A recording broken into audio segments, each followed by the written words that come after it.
talking about a discourse community which I belong to. And I have my grandma, Edwina Beta, here with me, and we're going to be asking some questions. So let's start. Alright, so why don't we show what it's like to be Native American? Like, what obstacles do we face, how we live, our culture, traditions. What can you say about that? I think the obstacles that we face as Native Americans is being accepted. A lot of times we are not accepted or we are not taken for our own value. What's the next one? Okay. A culture. And our culture is a tradition from way back from our ancestors. And it's a culture that has been accepted by all Native Americans. Each pueblo throughout New Mexico have their own culture. And we all have, in Isleta, we have our own. It's a traditional, and most of it is by word of mouth. So that is why our language is so important. It is not written down, and if we want our culture to continue, we all have to learn the language. Okay. So did you ever get any judgment? Yes, many times I have gotten the judgment, and that was when I was working. And even at UNM, when I was working, my co-workers would not look at me for myself. It was where you came from, and maybe you shouldn't know this, but I'm the type of woman that will get my word across. And if I firmly believe, and I believe in our traditions and my culture, I will get the word out there. Okay. So I like to agree with that people can be very judgmental and they don't know you before they judge you. With many people, like at my school, I don't know if you've ever heard the terms like featherhead, redskin, Indian, and that could be very Hurtful. Yes, hurtful, rude, in a way racist, because you don't know us or how we live, where we come from, nothing. I think a lot of times people judge you or they make hurtful remarks is because of ignorance. They don't know what they're talking about. Like the term redskins, do they know how that term came about? It's not the color of our skin.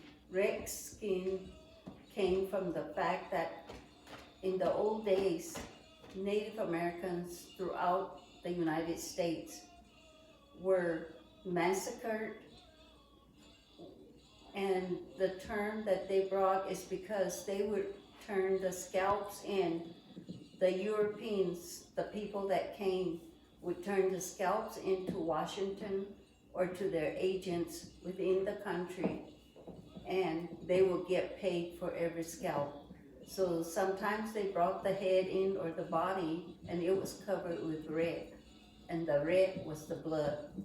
And that's how the term came about. Okay. So, being Native American, we do have our own language, and we prefer the term Tiwa. And so, when did you start learning Tiwa? Everybody in my generation learned their language at home. I guess the first words that you ever spoke was when you started speaking as a child. Everybody talked our language. Our grandparents, our parents, brothers, sisters, aunts, uncles, all addressed each other in our native language. But we were punished for talking in our language and not talking English in school. And that was real sad, and that's when our language started disappearing.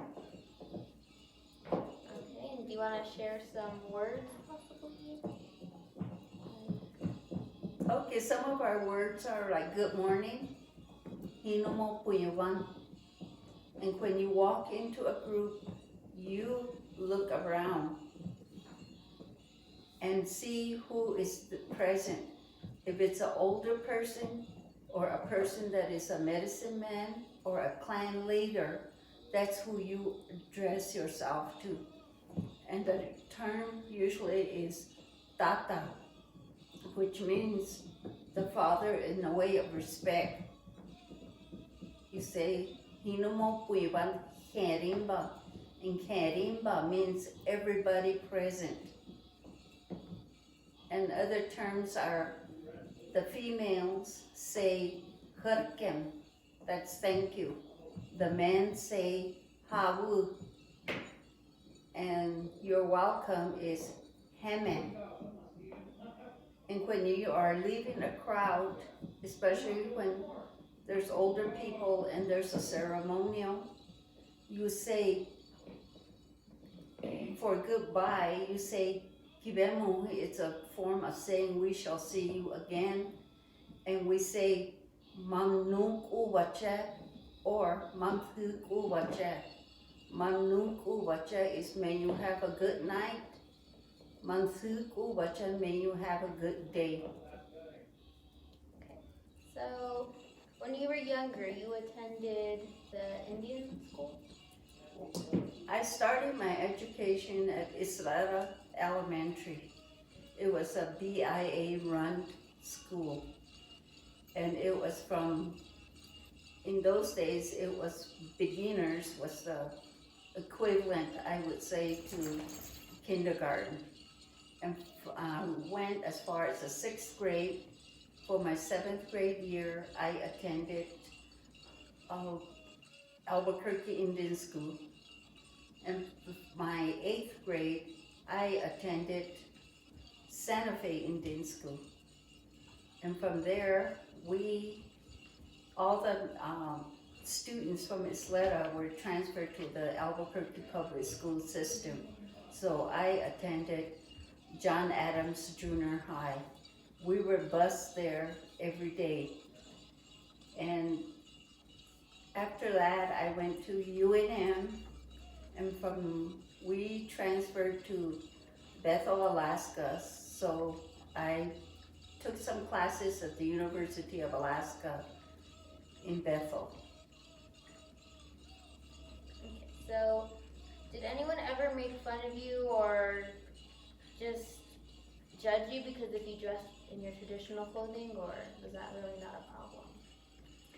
I don't think it's been a problem at all.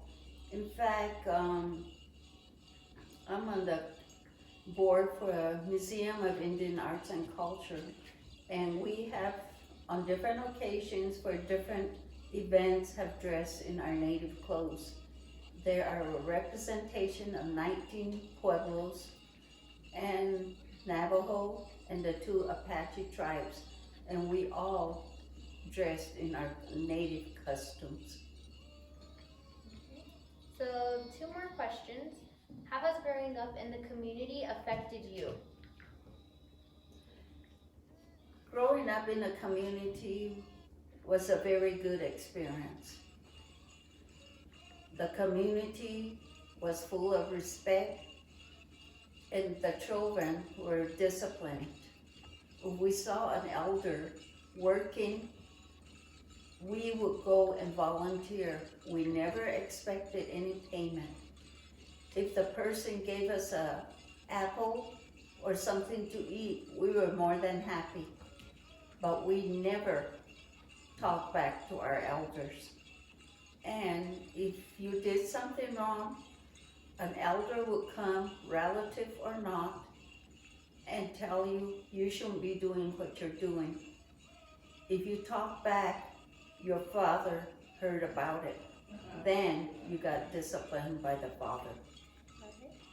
And the last question is, what is something special about this community that means a lot to you?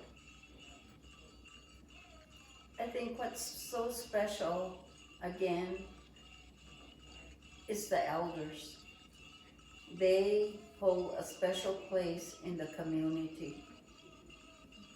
And before, it used to be, it was just Native people, and unfortunately, sometimes we have had a lot of intermarriages.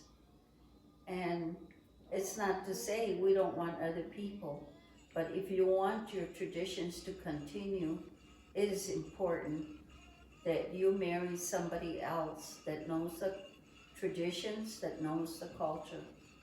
My grandfather had always told us, if you want to continue your culture, your traditions, please marry a native. It does not have to be from the same tribe, but a native.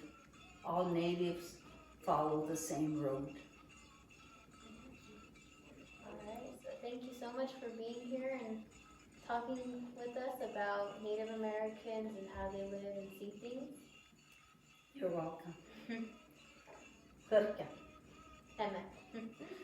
So I hope after this little interview I had with my grandma, you can take away a different perspective of how Native Americans see things and how judgment can possibly affect someone.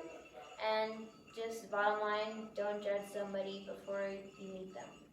You don't know what's going on in their life. You don't know anything about them. So just think before you speak always. Thank you.